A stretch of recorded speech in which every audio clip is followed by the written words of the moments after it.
Legendary. Good morning everybody! Soyez les bienvenus dans l'épisode 105 du podcast des copains, le podcast mondain. Nous sommes le mercredi 12 mai 2021 et j'ai pris une décision importante. Je vais commencer à réduire la voilure sur la chronique du mercredi. Je pense que j'en ferai une par mois. Mine de rien, c'est beaucoup de boulot cette affaire. Et mon filon commence un peu à se tarir. Le dernier article de Maya n'avait rien d'original. Elle parlait encore de la baisse du désir à cause des confinements successifs, sujet qu'on a déjà traité par ailleurs. Alors, comme j'étais un peu déçu, je suis reparti dans les vieux articles de Maya. C'est amusant de lire ses premiers articles quand elle a commencé dans le monde. J'ai d'ailleurs lu un truc qui m'a bien fait marrer et que je vais vous partager ce matin. Alors si vous aimez que je vous raconte ce que je lis dans le monde, vous êtes toujours au bon endroit. L'épisode qui parle de la sexualité et du snobisme, c'est maintenant. Are you ready?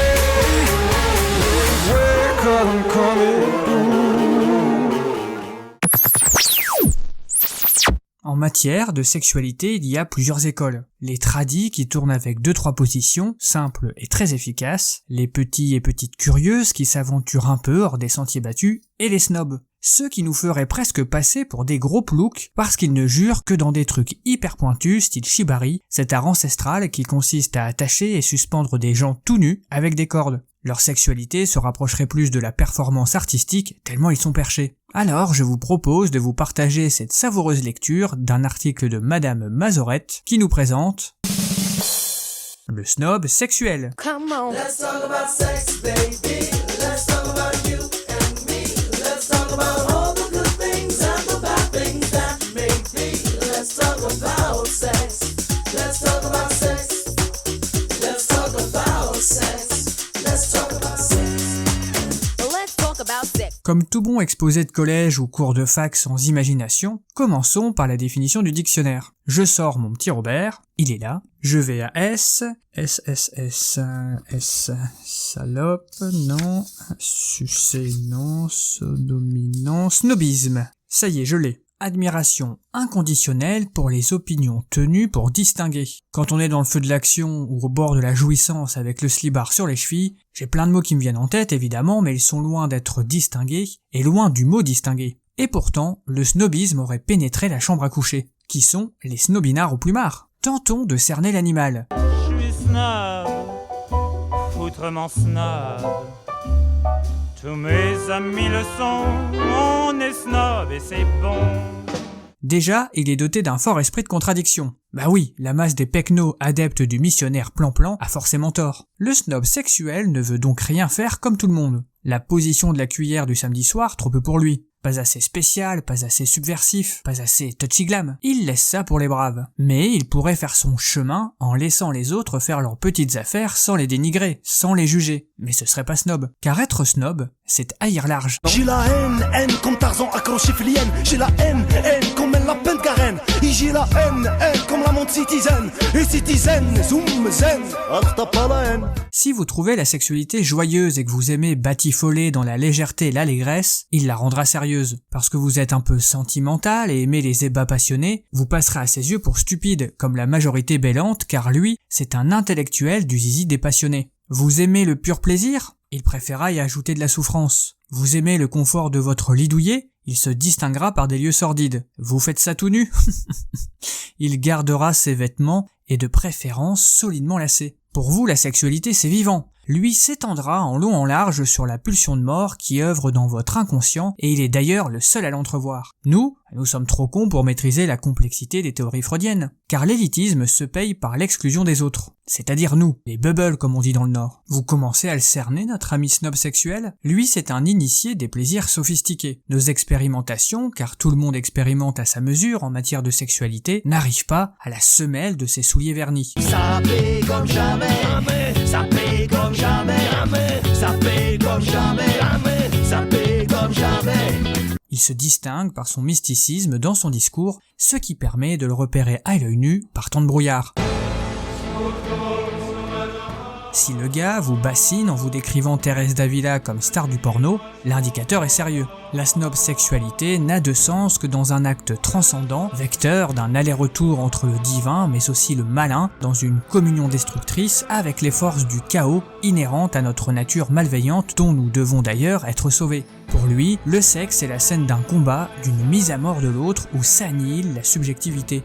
Et là, vous commencez à trouver le gars relou et ennuyeux. Vous ne pouvez pas lui faire plus plaisir. Lui n'est pas venu là pour se marrer. Et encore, le pire est à venir. Car en plus d'être mystique, le type est un passionné, non, pas passionné, comment dire, maniaque de la théorie freudienne pour penser sa sexualité. Il couche toujours avec sa mère, mais aussi avec son père, ses ancêtres les Gaulois, le singe descendu de l'arbre, l'amibe, patin couffin. Si je vais bientôt niquer ta mère, lui faire l'amour pour te donner la vie. Oui, ta maman t'aime, ta mère est jolie. Mais pour que tu viennes au monde, je vais devoir niquer ta mère. Vous forniquez avec l'inconscience de votre ignorance, alors que lui, il a conscience des enjeux oedipiens de l'affaire. Le snob se meut dans le malaise comme un poisson dans une eau trouble et croupie, aux 50 000 nuances de gris. Version mâle, il est écœuré de son pénis, qui ne sera jamais assez phallique. Version femelle, elle se lamente du combo gagnant, manque de pénis et de phallus. Les deux vivent leur sexualité dans une tragédie grecque jouée par la comédie française. J'attendais pour vous croire que cette même bouche, après 1000 serments d'un amour qui devait unir tous nos moments, cette bouche, à mes yeux s'avouant infidèle, m'ordonna elle-même une absence éternelle. Mais le pire de son snobisme, c'est qu'il s'épand longuement dans des monologues verbeux. Il ne se distingue pas que par le fond, mais aussi par la forme, en s'efforçant de rendre la moindre phrase complexe et pompeuse dans le beau verbe. Son langage est poétiquement désuet, s'attristant de la décadence moderne de la vulgarité. Il est nostalgique du temps où une teucha se nommait con, alors qu'on faisait minette en plus, ce qui me semble plus raccord finalement.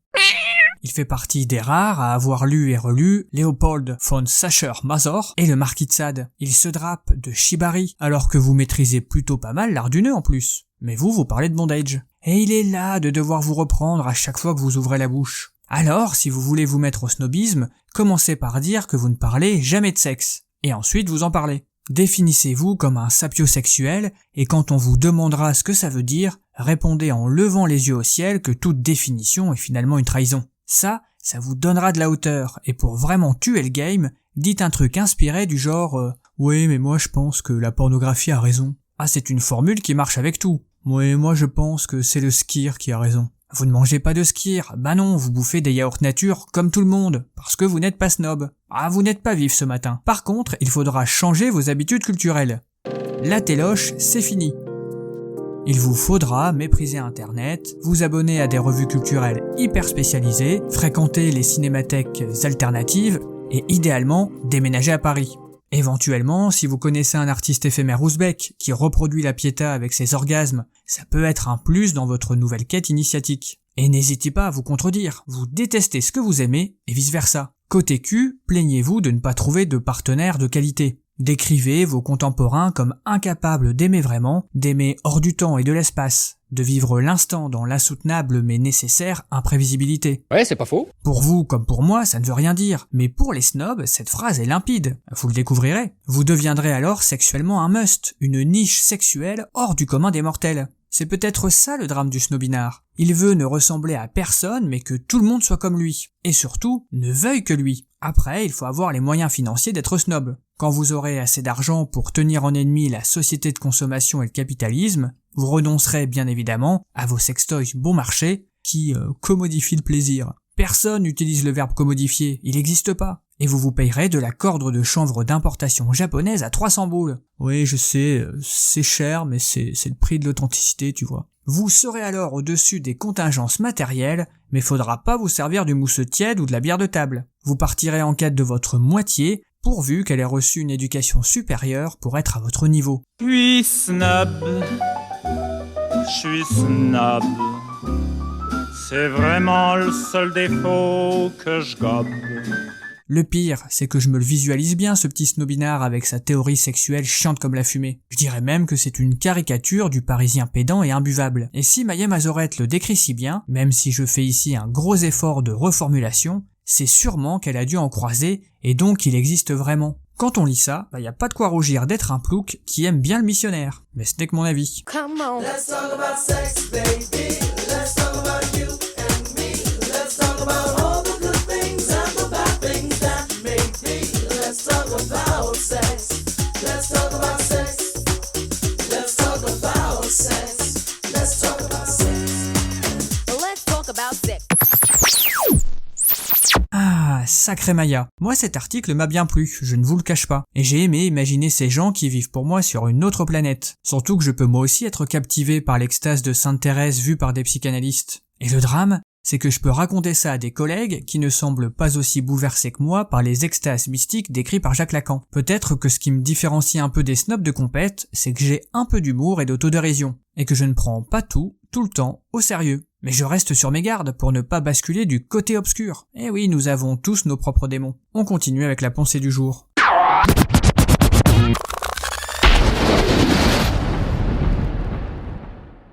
Celui qui admire petitement de petites choses est un snob.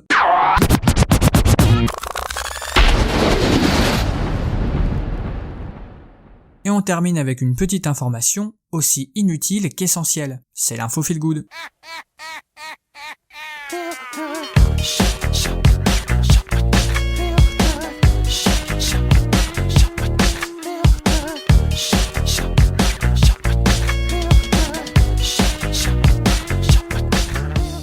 C'est encore une idée que je trouve génialissime. Comment profiter des outils de la modernité sans y céder complètement notre humanité? C'est ce que propose l'application Dérive.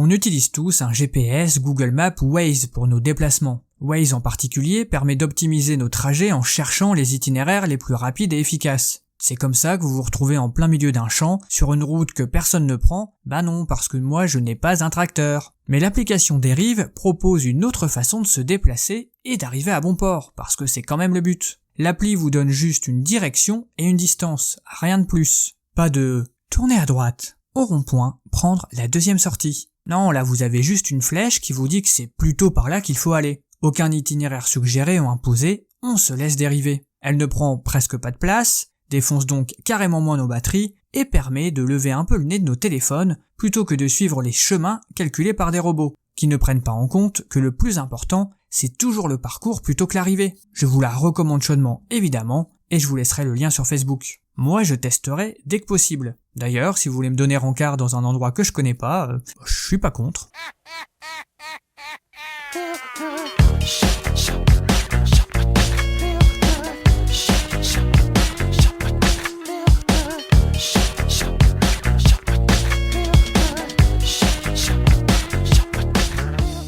Et on se quitte en musique. More music. To warm people. Ça sera du classique, les Cardigans, Loveful. Dear, I fear we're facing a problem. You love me no longer, I know, and maybe there is nothing that I can do to make you do. Mama tells me I shouldn't bother, that I ought just stick to another man, a man that surely deserves me.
ainsi s'achève l'épisode 105 du podcast des copains. Je sais que vous êtes déçus qu'il y ait moins de rubriques sexo du mercredi, mais il y a un moment où il faut faire des choix dans la vie. Et puis, je vais vous le dire comme ça, mais je suis pas votre pute en fait. Non, je plaisante, je suis une vraie catin, j'avoue. Bon, c'était quand même l'occasion de replonger dans les vieux articles de Maya Mazorette, qui avait une façon au départ d'aborder les choses d'une manière très différente de ce qu'elle fait aujourd'hui. Moi, j'ai trouvé ça très drôle, et j'espère que ça vous a plu. En attendant de se retrouver vendredi, je vous souhaite quand même une excellente journée. Continuez d'être vous-même, c'est le plus important. C'est vraiment un conseil de merde ça. Non, mais je vais quand même le garder au montage. J'assume mes improvisations un peu ratées. Allez, je vais retourner à mes occupations. Et bien sûr, je vous embrasse.